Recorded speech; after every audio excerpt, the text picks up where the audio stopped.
is Jeff King. I'm Andy Erickson. This is not another shooting show. Today we go to Russia, where the vice governor of Russia's Leningrad region, Igor Petrov, was found dead in his dacha near the village of Yuki in a district I can't pronounce on Thursday. Russian mainstream media said law enforcement, having found no signs of a break-in or third-party involvement, said the 65-year-old had accidentally shot himself while cleaning his weapon. Stories I don't believe for 200 hours. Exactly. So he shot himself in the back of the head 3 times? Yes, while cleaning his weapon. Yes. Because everyone cleans their AK like on their lap of their car. Like that's the best place to do it. The regional authorities' press service issued a neutral announcement on his death on June 19 at the age of 66. Igor Viktorovich Petrov, vice governor of the Leningrad region, representative of the governor in the Legislative Assembly in the Leningrad region, died suddenly.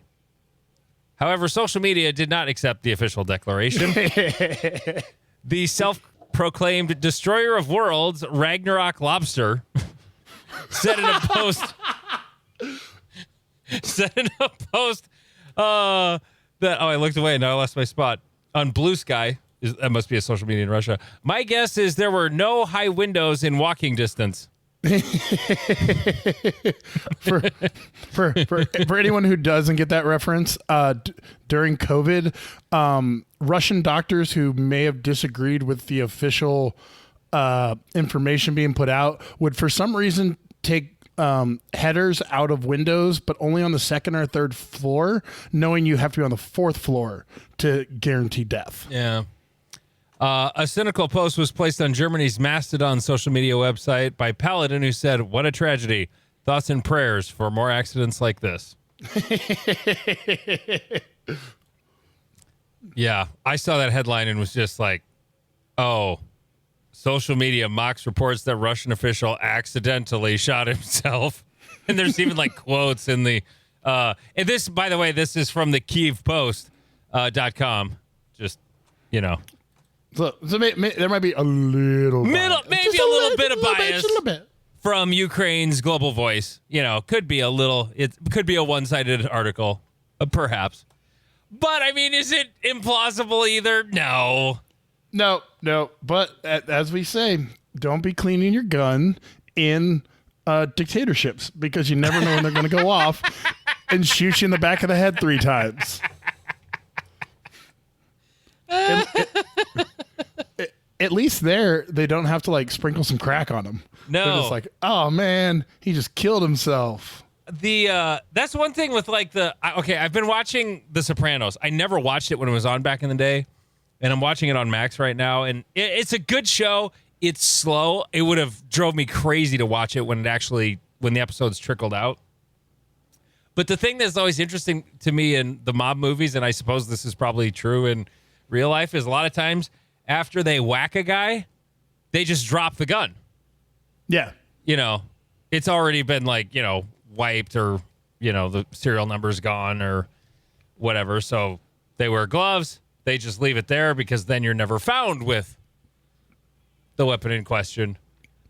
And yeah, while it's good, it's still sort of, it's whenever there's gunplay, it's so brief and wild and unsatisfying.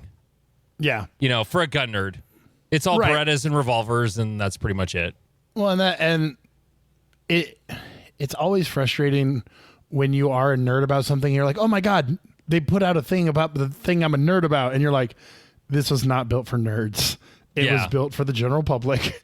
And you're like, oh, yeah. Because if it was built for us, it'd be boring as shit. Yeah. Oh, yeah.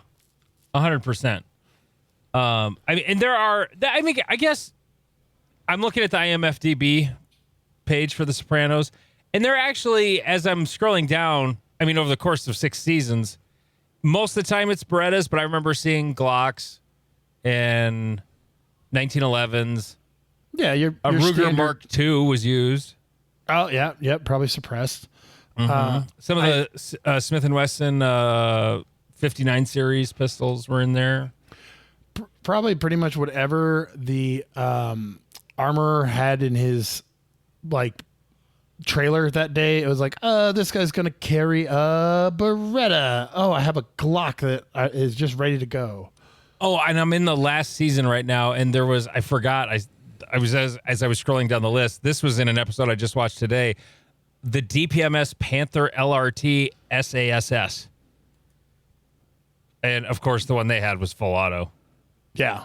But I do always love that when, like dirty cops show up to like a sting with like G3s or G36s, and you're like, why the fuck do you have those? Like, what? Yeah. There's a old Mark Wahlberg movie. I want to say it's called Four Brothers. And they're being like attacked by dirty cops, and all the cops are running G36s, and I'm like, you literally, and this was before the Tommy built ones, and I'm like, you literally can't get those. Like, what the fuck? Oh God, that's wild. Okay, so show things. Oh, I'm still on the last show. I learned a thing practicing this week.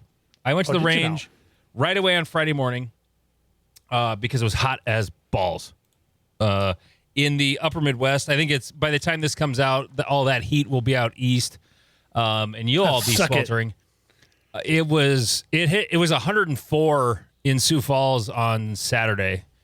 It was close to 100 on Friday. In my job with the DOT, we got called out for a blow up, like the interstate ruptured, buckled, whatever, from expanding concrete. And there were a bunch north of Sioux Falls I didn't have to worry about. But anyway, and by the way, on Thursday when we got called out, it was Juneteenth, so it was a state holiday. I wasn't working and then got to go to work anyway. But because it was a holiday, it's just extra time, not overtime. Damn it. Oh. Yeah. Oh. Bummer. Yeah, so Friday morning, I go to the range and I was practicing. Cat? And I was getting incredibly frustrated because, and this is a thing that's been sort of bugging me all year that I haven't been doing well, is shoulder tension is causing the gun to flop around more. I'm not putting two bullets where I want them regularly. They're kind of a lot of second shots are all over the place. First shots are usually okay. It's the second shot that sucks. Right. And so whenever I go to the range, I like to set up an array, and then I'll pretty much leave the array alone, but I'll just do different things within it. So I started off warming up I actually warmed up with my Glock 17. That's just a stock Gen 4 frame, Brownell slide, and not Glock parts in the slide, like cheap ones I could get during COVID. And it sucks. The trigger sucks in that thing. It's the worst trigger I own. And I can't split doubles on it. Like, it's like a 25 to 30 split, maybe. Like, I had so much trigger freeze because the reset is terrible. It doesn't work. And so I shot that a little bit, and I realized, okay, this is harder than I needed this to be. So then I just switched to my regular old competition 34 and was warmed up with that. Just shooting fast with the 34, like, okay, get your grip together, dickhead. And I actually like that because for me, it's not a big deal going from a Glock to a CZ. It's not a huge adjustment. And it makes me grip the gun hard. So did that, and then was going about my practice, was struggling with the shoulder tension. Like, I was having to tell myself, like, God, relax. And I would shoot a couple, exit on steel, trying to make that hard, but like just have the balls to call it and leave it and go. And it was getting better as I was practicing. And then I will often do a movement drill like that, like entries and exits. And then I did a shooting on the move, which you and I have talked a lot about. You've sort of converted me that most of the time shooting on the move is not worth it. Yep. But in practice, it's really fucking worth it, Jeff. Because you know what happens when you shoot on the move in practice? You find a lot of mistakes and errors. You relax your shoulders, because if you don't, the gun flops around like a diving board. Oh. And that was the thing I figured out. And after I did that, it was like, oh yeah, this is how I do that, and not like tense up my shoulders because I'm going fast. Because it happens when I'm trying to go fast. Like, I'm in practice. I'm trying to push speed. I'm still trying to hit everything, but I'm shooting as fast as I can and hit everything. And just trying to put that speed on, like, here comes the tension. I'm going fast. And even going fast when shooting on the move, it was like the cure. Because if you don't relax your shoulders shooting and moving at the same time, it's really bad. Yep. So just a little tip. Something I found this week. Just a tip? Just the tip. Yeah. All of it. Can I admit something? When Robert mentioned the soaking, I did not know what that term was.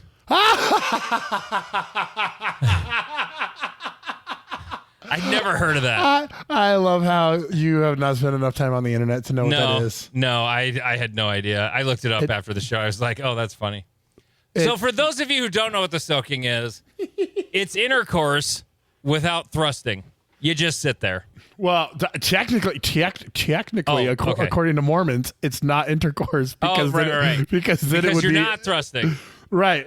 It's always my favorite how many people try to out-lawyer God on his rules. Yeah, whatever. Anyway. And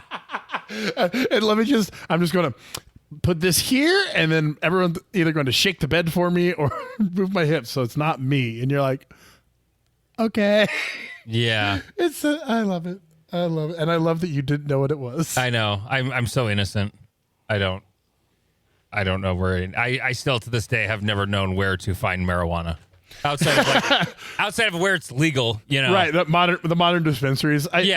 That's one of those things. Is like before I started going to the shithole bar that I go to. Like if someone wanted harder drugs, I wouldn't know where to find them because that was just not something that I knew about. And then once you get old enough and you hang around the bars enough, you're like, everyone's on cocaine. Like everybody is on cocaine. Yeah.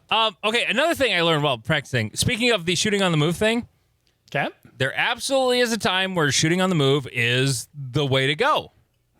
Uh-huh. And how close is the target? What's that? How close is the target? Well, the targets were all within 10 yards. Right. Okay, so I had a super close one, but I was making it tough I was ending on the steel that was behind a barrel. So like once that's revealed, then I can stop and shoot that. But the 3 paper I was shooting on the way there, and it wasn't a long way to go. It was maybe 12 feet, like less than 5 yards of movement to get to where the steel gets revealed. And as an experiment, I because I was shooting it on the move and then finish on the steel. And then I tried shooting the paper reel, just stand there, draw, run over, shoot the steel.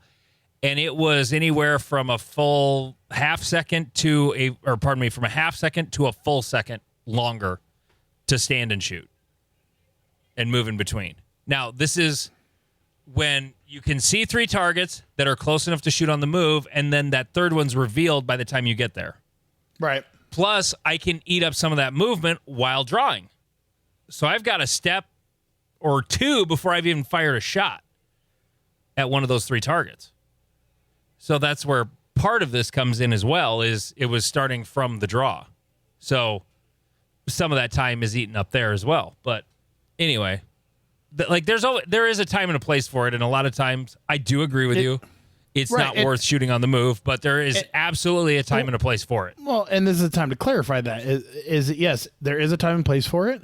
It tends to be sub 5 yards on an open target, and the thing that so the reason I say it the way I do is because people spend too much training time on it, and it's the thing everyone wants to do.